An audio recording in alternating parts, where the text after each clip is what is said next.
জগন্নাথপুর রানীগঞ্জ সড়কে Bailey bridge দেবে যান চলাচল বন্ধ, ভোগান্তিতে হাজারো যাত্রী। সারা দেশের জনপ্রিয় অনলাইন নিউজ পোর্টালে আপনাদের স্বাগত জানাচ্ছি। বিস্তারিত দেখুন আলামিন তালুকদারের ভিডিও চিত্রে। সুনামগঞ্জ ঢাকা মহাসড়কের জগন্নাথপুর থেকে রানীগঞ্জগামী সড়কের ইচগাঁও গ্রামের পাশে অবস্থিত স্টিলের বেইলি ব্রিজটি দেবে যাওয়ায় যান চলাচল সম্পূর্ণ বন্ধ হয়ে গেছে।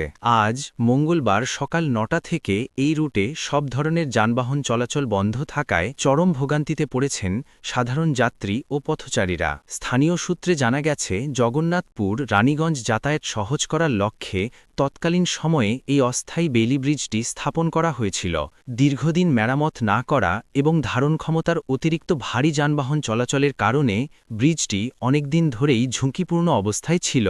আজ সকাল ৯টার দিকে হঠাৎ করে ব্রিজের একপাশের স্টিলের পাত নিচের দিকে দেবে যায়। বড় ধরনের দুর্ঘটনা এড়াতে তাৎক্ষণিকভাবে রাস্তা দিয়ে যানবাহন চলাচল বন্ধ করে দেওয়া হয়। রানীগঞ্জ সিএনজি স্ট্যান্ডের ম্যানেজার জানান, আজ সকাল ৯টা থেকে ব্রিজের সংস্কার কাজ চলছে। হঠাৎ করে ব্রিজের একটি সাইডের স্টিলের পাত নিচে নেমে যাওয়ার কারণে বড় গাড়ি তো দূরের কথা, ছোট যানবাহন চলাচলও ঝুঁকিপূর্ণ হয়ে পড়ে। ফলে সকাল থেকেই রাস্তা দিয়ে সব ধরনের যানবাহন চলাচল বন্ধ রাখা হয়েছে।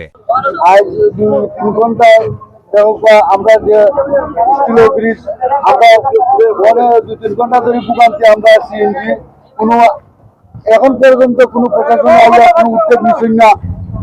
আমরা প্রায় যে সময় স্টিলের ব্রিজ বন্ধ হয় তখন আমরা সিএনজি অটোরিক্সা সব ভোগান্তির মাঝে হয়ে থাকি। কোনো আইনের কোনো লোকহলতে কোনো দৃষ্টি আকর্ষণ করছেন না। এটা আমরা খোলা আবেদন জানাই প্রশাসনে উদ্যোগ নেব। একই স্থানে আটকে পড়া পথচারী মিনাল জানান, ব্রিজটি দীর্ঘক্ষণ বন্ধ থাকায় সড়কের দুই পাশে অসংখ্য যানবাহন আটকা পড়েছে। বিশেষ করে জরুরি প্রয়োজনে যাতায়াতকারী এবং সাধারণ যাত্রীরা পড়েছেন বিপাকে। দ্রুত ব্রিজটি মেরামত করে চলাচলের উপযোগী করার দাবি জানিয়েছেন তারা। এই ব্রিজ নিয়ে আমরা অনেক দুর্ভোগে আছি। এই রানীগঞ্জ রাস্তা চলাচলকালে প্রায় সময় এই ব্রিজটা ভেঙে যায়। ১ ঘন্টা যাবত আমরা দুর্ভোগে আছি। আমরা সাধারণ জনগণ এবং ড্রাইভার শ্রমিকরা ১ ঘন্টা যাবত এখানে বসে আছি। আমরা অনেক কষ্টে আছি এই ব্রিজটা নিয়ে। আমার এইটাই আবেদন থাকবো যে জগন্নাথপুরের মাঝে আমরা জগন্নাথপুর আইনজীবী আমরা কি অনেক তারা যেন ভিডিওটা পৌঁছে তারা যেন দ্রুত এসে এই ব্রিজের কাজটা মেরামত করে দেন। আমরা শ্রমিক এতক্ষণ ধরে এত কষ্ট করতে আছি, এটা কি কেউ চৌকো পড়ে না, কেউ কি দেখরা না?